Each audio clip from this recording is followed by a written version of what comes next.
একদিনের সফরে বাংলাদেশে এলেন ভারতের পররাষ্ট্র সচিব বিক্রম মিশ্রি। সকালে ভারতীয় বিমান বাহিনীর একটি বিশেষ ফ্লাইটে ঢাকায় পৌঁছান। পররাষ্ট্র মন্ত্রণালয় জানিয়েছে, দুই দেশের সচিব পর্যায়ের নিয়মিত বৈঠকের অংশ হিসেবেই ঢাকায় এসেছেন বিক্রম মিশ্রি। শেখ হাসিনা নেতৃত্বাধীন আওয়ামী লীগ সরকারের পতনের পর এটি হবে ঢাকায় বাংলাদেশ ও ভারতের মধ্যে উচ্চ পর্যায়ের কর্মকর্তাদের প্রথম বৈঠক। তিনি পররাষ্ট্র সচিব মোহাম্মদ জসিমউদ্দিনের সাথে আনুষ্ঠানিক আলোচনার আগে একান্ত বৈঠক করবেন। সচিব পর্যায়ের বৈঠকে অংশ শেষে যোগ দেবেন মধ্যাহ্নভোজে। এরপর তিনি পররাষ্ট্র উপদেষ্টা মোহাম্মদ তৌহিদ হোসেন ও প্রধান উপদেষ্টা ডক্টর মোহাম্মদ ইউনূসের সাথে সৌজন্য সাক্ষাৎ করবেন। আজ রাতেই বিক্রম মিশ্রি দিল্লি ফিরে যাবার কথা রয়েছে।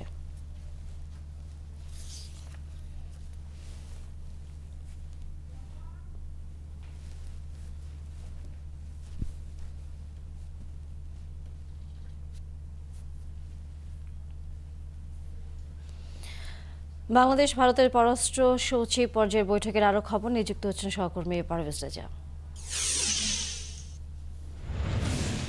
পারভেজ, ভারতের পররাষ্ট্র সচিবের এই সফর দুই দেশের বর্তমান যে এখন অবস্থা রয়েছে সেখানে সম্পর্কের উন্নয়নের ক্ষেত্রে কোনো ভূমিকা রাখবে কিনা, এবং একই সাথে আজকের বৈঠকে কোন কোন বিষয়গুলো নিয়ে আলোচনা হতে পারে সেই বিষয়ে কোনো ধারণা পেয়েছেন কি?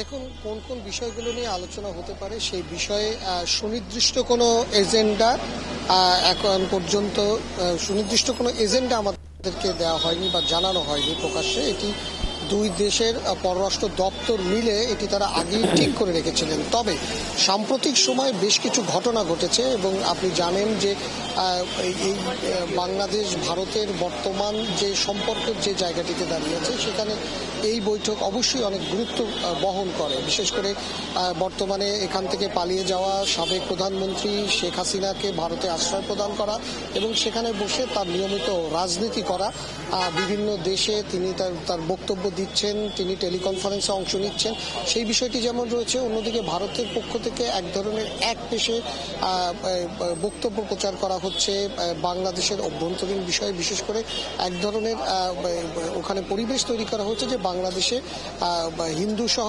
অন্যান্য সংখ্যালঘু যারা রয়েছেন তাদের উপরে অত্যাচার করা হচ্ছে এবং সেটি সরকারের পক্ষ থেকে যেমন তেমনি সেখানকার মিডিয়ায় এক ধরনের প্রচারণা রয়েছে এবং যেটি বাংলাদেশের জন্য বড় অস্বস্তিকর। এবং সেই বিষয়গুলো নিয়েও বাংলাদেশ তাদের করা প্রতিবাদ গত কিছুদিন ধরে জানিয়ে আসছে এবং সেটিও সেই ধারাবাহিকতায় এই আলোচনাগুলো এখানে উঠবেন। আপনি জানেন যে চিন্ময় গ্রেপ্তার, সেই ইস্যুটিও এখানে উঠতে পারে এবং সার্বিকভাবে এই পুরো বিষয়টিতে বাংলাদেশের পক্ষ থেকে অনেকগুলো এজেন্ডা রয়েছে যেটি ভারতের জন্য খুবই অস্বস্তিকর অবস্থা তাদের, এবং আবার বাংলাদেশে ভারতের পক্ষ থেকেও কিছু এজেন্ডা এখানে তৈরি করা হয়েছে যেটি বাংলাদেশের জন্য হয়তো অস্বস্তির কারণ হতে পারে।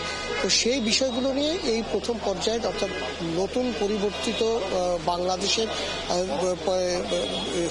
এর এক ধরনের প্রথম বৈঠক ভারতের সাথে এবং উচ্চ পর্যায়ের বৈঠকে পরিবর্তিত বাংলাদেশে, এবং সেখানে বাস্তবিকভাবেই এই সব বিষয়গুলো আসার কথা। এগুলো কতটুকু গণমাধ্যমে তারা প্রকাশ করবেন বা বলবেন সেটি নিয়ে আসলে শঙ্কার জায়গা রয়েছে। এবং আপনাকে বলে রাখি যে আজকে কোনো ধরনের যৌথ ব্রিফিং হবে এ ধরনের কোনো আভাস আমরা এখন পর্যন্ত পাইনি। বিকেল 5টার দিকে বৈঠক হতে পারে। পররাষ্ট্র সচিবের বাংলাদেশের পররাষ্ট্র সচিব সেখানে হয়তো তিনি সাংবাদিকদের সামনে তিনি আসবেন, কিন্তু ভারতের পক্ষ থেকে তারা কোনো মিডিয়া ব্রিফিংয়ে অংশ নেবেন কিনা সেটি কিন্তু আমরা এখন পর্যন্ত জানি না। আরেকটি বিষয় আপনাকে জানিয়ে রাখি যে অনেকে বলার চেষ্টা করছেন, বিশেষ করে ভারতীয় অনেক মিডিয়া, যেটি একটি বিশেষ পরিস্থিতিতে বাংলাদেশে তিনি সফর করছেন। বিষয়টি এরকম একেবারেই নয়। এটি দুই দেশের পররাষ্ট্র মন্ত্রণালয়ের প্রতি বছর বৈঠক হয় এবং সেই বৈঠকের ধারাবাহিকতায় এই বৈঠকটি হচ্ছে এবং এটাকে বলে হলো ফরেন অফিস কনসালটেশন, এফওসি, এবং এটি এবার বাংলাদেশে হবার কথা রয়েছিল এবং এটি আগে পূর্ব নির্ধারিত। কোনো ধরনের বিশেষ পরিস্থিতি বা পরিবর্তিত পরিস্থিতির জন্য এখানে সচিব উড়ে এসেছেন বা কথা বলছেন, বিষয়টি একেবারেই সেরকম নয়।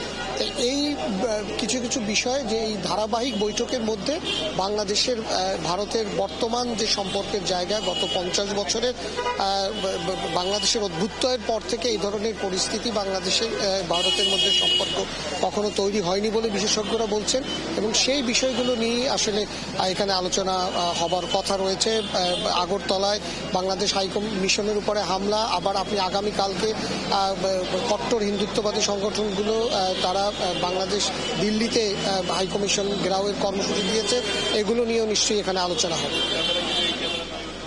পারভেজ রাজা, নিশ্চয়ই আমরা এই দুই দেশের সচিব পর্যায়ে যে বৈঠক শুরু হয়েছে সেই খবরাখবর জানার পাশাপাশি নিশ্চয়ই নতুন কোনো তথ্য আপনার হাতে এসে পৌঁছলে আমরা ফিরবো আবার আপনার কাছে। দর্শক সহকর্মী পারভেজ রাজা ছিলেন এতক্ষণ আমাদের সাথে।